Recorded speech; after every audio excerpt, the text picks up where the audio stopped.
विज्ञान जिसने हमारी धरती को कई आविष्कार दिए, लेकिन बदले में हमारी धरती को तहस नहस भी कर दिया। वो कहते हैं ना, हर एक चीज़ के दो पहलू होते हैं, एक अच्छा और एक बुरा।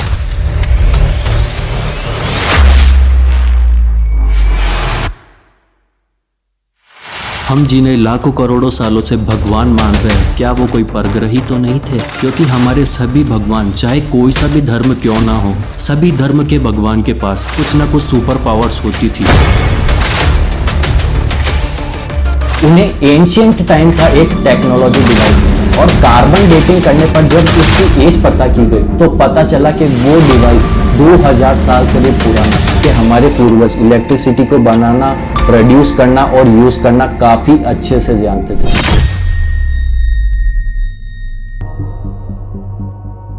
तो करते हैं सीधा मुद्दे की बात। दोस्तों, आज का जो वीडियो होने वाला है वो काफी इंटरेस्टिंग होने वाला है, और अगर आप इंडिया से बिलोंग करते हो तो आप काफी प्राउड फील करने वाले हो, क्योंकि अब तक आपने जो भी हमारी गॉड वर्सेस साइंस सीरीज में देखा है वो तो सिर्फ एक टीजर था। असली क्लाइमेक्स तो अभी बाकी है मेरे दोस्त, क्योंकि इस वीडियो के अंदर हम उस टेक्नोलॉजी की बात करने वाले हैं जो कि एंशिएंट या प्राचीन टाइम की भी नहीं, बल्कि उससे भी प्राचीन टाइम की टेक्नोलॉजी है, जिसे देखने के बाद आप भी ये सोचने पर मजबूर हो जाओगे कि प्राचीन काल के भारत की टेक्नोलॉजी आज से भी ज्यादा एडवांस थी। अगर आप इंडिया से बिलोंग करते हो तो आपको तो पता ही होगा कि हमारे भारत में टाइम यानी युग को 4 पार्ट में डिवाइड किया गया है: सतयुग, त्रेता युग, द्वापर युग और कलयुग। इस वीडियो के अंदर हम जिस टेक्नोलॉजी की बात करने वाले हैं वो टाइम की शुरुआत यानी समय की आरंभ की बात करने वाला है, यानी सतयुग की बात। यानी इस वीडियो में हम सतयुग की टेक्नोलॉजी को डिस्कवर करेंगे। Welcome everyone to God versus science chapter 3।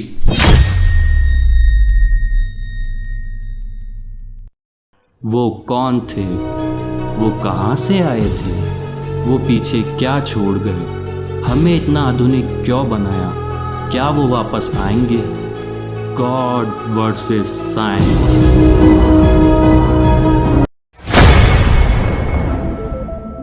दोस्तों, क्या आप भगवान विष्णु के बारे में जानते हैं? अगर नहीं जानते हैं तो आज जान जाओगे। वैसे तो भगवान विष्णु के कई अवतार थे, लेकिन उनमें से जो वराह अवतार थे वो काफी रहस्यमय माने जाता है, और उसी अवतार को काफी ट्रोल भी किया जाता है। आज मैं उसी अवतार के पीछे की कुछ ऐसी साइंटिफिक बातें आपको बताऊंगा जिससे देखने के बाद आपके होश हो जाएंगे। आज मैं कुछ ऐसे एविडेंस आपको बताने वाला हूँ जिसे देखने के बाद जो भी लोग वराह अवतार को काल्पनिक कहते हैं उनका मुंह बंद हो जाएगा। सतयुग में 2 राक्षस हुआ करते थे, हिरण्यकश्यप और हिरण्याक्ष।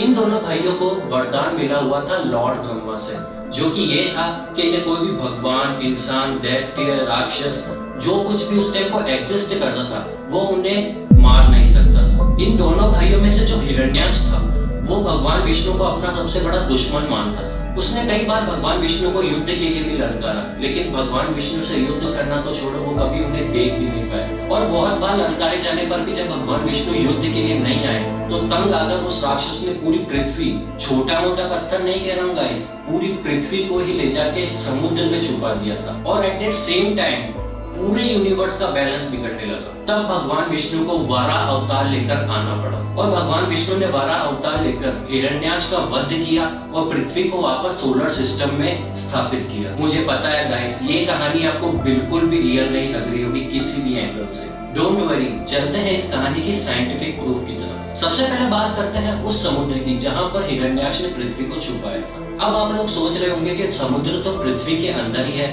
तो भला हिरण्याक्ष ने कौन से समुद्र में उसे छुपाया होगा? तो यहाँ मैं आपको ये बता दूं कि बात कभी समुद्र की थी ही नहीं जो कि पृथ्वी में है, बल्कि उस समुद्र की बात है जिसे भव सागर कहा जाता है। और साल 2015 के अंदर नासा ने एक ऐसे ओशियन को डिस्कवर किया है जो कि अंतरिक्ष के अंदर फ्लोट कर रहा है, जिसे कॉस्मिक ओशियन कहते हैं। और ये ओशियन पृथ्वी से लाखों गुना बड़ा है और ये हमसे कई लाइट ईयर्स दूर है। तो इट्स वेरी पॉसिबल कि हिरण्याक्ष ने पृथ्वी को वहीं पर छुपाया हो। अब आप लोग कहोगे चलो ठीक है, ऐसा ही हुआ था, लेकिन भगवान विष्णु अपने असली अवतार में ना आकर वराह अवतार में क्यों आए थे? तो इसकी भी एक वजह है। हिरण्याक्ष को ब्रह्मा जी से वरदान प्राप्त था कि उस टाइम को जो भी एग्जिस्ट करते थे, भगवान, इंसान, देवता, जो कुछ भी ले लो तुम, वो कोई भी उसे मार नहीं सकता था। इसलिए उन्होंने एक वरा का अवतार धारण किया। और गाइस उस टाइम से पहले कोई भी वरा या फिर सुअर जैसे, सॉरी मैं थोड़ा गलत बोल रहा हूँ, सुअर जैसी कोई भी चीज वहां पर एग्जिस्ट नहीं करती थी। और गाइस जो भी पिग होता है यानी वरा होता है, उनकी जो स्मेलिंग पावर होती है वो काफी कमाल की होती है। इसलिए भवसागर में पृथ्वी को ढूंढने में उन्हें काफी आसानी हुई। और तो और इंसान और पिग यानी वरा का डीएनए 99% सेम होता है। सिर्फ 1% की डिफरेंस की वजह से वो पिग है और हम इंसान है। इसलिए गाइस जब भी साइंटिस्ट कोई नई दवाई या मेडिसिन को डिस्कवर करते हैं तो उसका सबसे पहला टेस्ट पिग के ऊपर किया जाता है। और ज्यादातर बीमारियां भी पिग के द्वारा ही हम इंसानों तक रेप्लिकेट होती है, जैसे स्वाइन फ्लू। अभी जो आपकी स्क्रीन के ऊपर इमेज शो हो रही है वो दुर्गा सूर्य मंदिर की एक मूर्ति है। और इस मूर्ति के अंदर आप साफ साफ देख सकते हो कि भगवान वरा धरती माता को और हमारी पृथ्वी को दोनों को अपने मुंह के ऊपर कैरी किए हुए। ये मूर्ति 8th सेंचुरी के अंदर बनाई गई थी। एक और इंटरेस्टिंग सा फैक्ट बताता हूँ, इस मूर्ति को ध्यान से देखिए। अर्थ गोल है, इस बात की डिस्कवरी 16th सेंचुरी के अंदर हुई थी, लेकिन ये मूर्ति 8th सेंचुरी के अंदर है। और इसके अंदर आप साफ साफ देख सकते हो कि वरा अवतार के ऊपर जो पृथ्वी दर्शाई गई है वो गोल है। यानी हमारे पूर्वजों को यह पहले से ही पता था कि पृथ्वी गोल है। क्या अब भी आपको यही लगता है कि वरा अवतार की कहानियां जो हमारे धर्मों ग्रंथों में बताई जाती है वो मनगढ़ंत है? क्योंकि गाइस मुझे तो इनमें काफी साइंस नजर आता है। इसका मतलब ये नहीं है कि मैं साइंस को नहीं मानता, मैं साइंस को भी मानता हूँ, लेकिन फैक्ट्स के ऊपर भी पूरा ध्यान देता हूँ।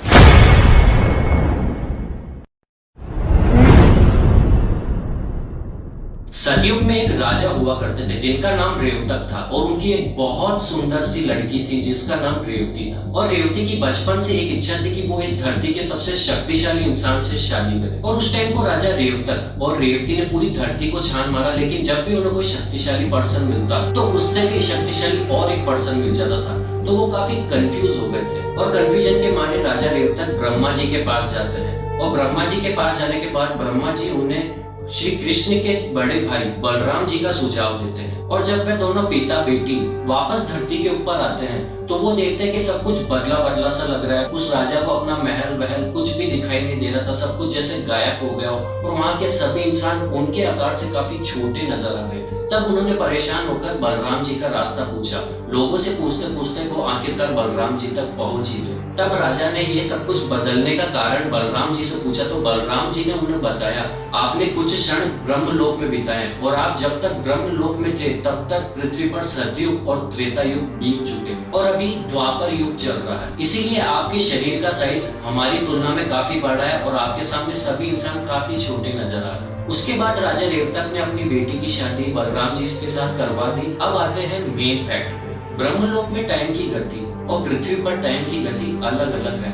और ठीक ऐसा ही एक स्टेटमेंट नासा के साइंटिस्टों ने भी हमें दिया है, जिसके अकॉर्डिंग हमारे धरती और यूनिवर्स का टाइम अलग अलग जगह पर अलग अलग तरीके से वर्क करता है। तभी तो 17,28,000 वर्ष का सतयुग और 12,96,000 का त्रेता युग बीत गया। आपकी इंफॉर्मेशन के लिए मैं ये बता दूं कि ब्रह्मा जी का एक दिन 1,000 महायुगों के बराबर होता है।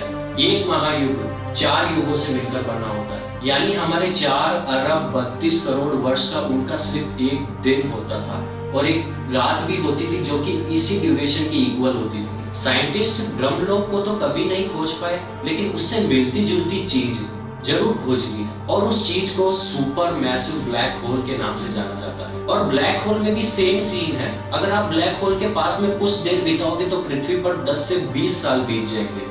यानी हो सकता है गाइस ब्रह्मलोक जैसी जो चीज है वो भी ब्लैक होल जैसा ही कोई ऑब्जेक्ट या फिर प्लैनेट हो सकता है। और जैसी डिस्क्रिप्शन हमारे धर्मों ग्रंथों में ब्रह्मलोक की गई है, ठीक वैसी ही डिस्क्रिप्शन नासा के वैज्ञानिकों ने ब्लैक होल की गई है। और ब्रह्मलोक और ब्लैक होल इन दोनों की जानकारी काफी सिमिलर मैच होती है। और तो और नासा के साइंटिस्टों ने जब ब्लैक होल की फ्रीक्वेंसीज को रिकॉर्ड किया तो पता चला कि वो ओम का उच्चारण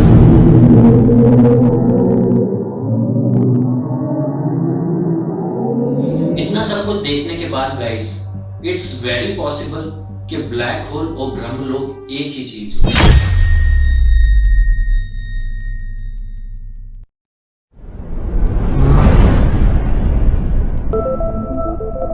भगवान विष्णु हर एक महायुग में 10 अवतार लेते हैं, इसलिए उनको दशावतार भी कहा जाता है। और ये बात जानकर आप पूरी तरह से शॉक हो जाओगे कि भगवान विष्णु के अगर 10 अवतार को बारीकी से अध्ययन किया जाए तो वो पूरे लाइफ साइकिल को बताता है। ध्यान से सुनना, पहला अवतार मत्स्य अवतार, यानी पृथ्वी पर जब जीवन की शुरुआत हुई थी तब हम इंसान या कोई भी क्रिएचर जो कि जमीन पर रहता हो एग्जिस्ट नहीं करता था। उस समय जीवन सिर्फ पानी में पाया जाता था, इसीलिए भगवान विष्णु का पहला अवतार मत्स्य यानी मछली का अवतार था। दूसरा अवतार कूर्म अवतार, ऐसा अवतार जो कि पानी और धरती दोनों में जिंदा रह सके, यानी पानी से जीवन धरती की ओर बढ़ रहा है। तीसरा अवतार वरा अवतार, यानी मैमल्स का इवोल्यूशन होना। चौथा अवतार नरसिंह अवतार, माना जाता है कि इस अवतार के बाद ही शेरों की और इंसानों की सही से उत्पत्ति हुई थी। पांचवा अवतार वामन अवतार। छठा अवतार परशुराम अवतार, यानी इंसानों का जो इवोल्यूशन था वो पूरी तरह से कंप्लीट हो चुका था और ये परशुराम अवतार आज भी एग्जिस्ट करता है। सातवां अवतार श्री राम अवतार,